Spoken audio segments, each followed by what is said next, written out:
Okay, so here we are with another woodworking project for your boat.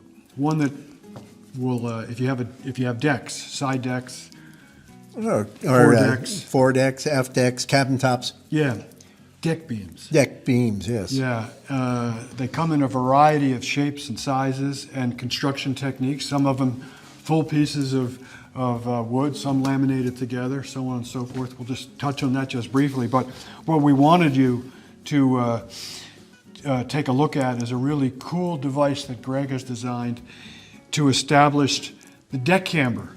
And deck camber is? Well, it's the parabola, or section of a parabola that makes your deck. And what's interesting, sort of, or confounding, whatever, it might be both, is the fact that it's another one of those things on your plans which really aren't shown on the plans graphically. In this case here, it would be represented by something sort of cryptically saying, well, height of deck beam is 2 inches above the base of the greatest beam being 4 feet.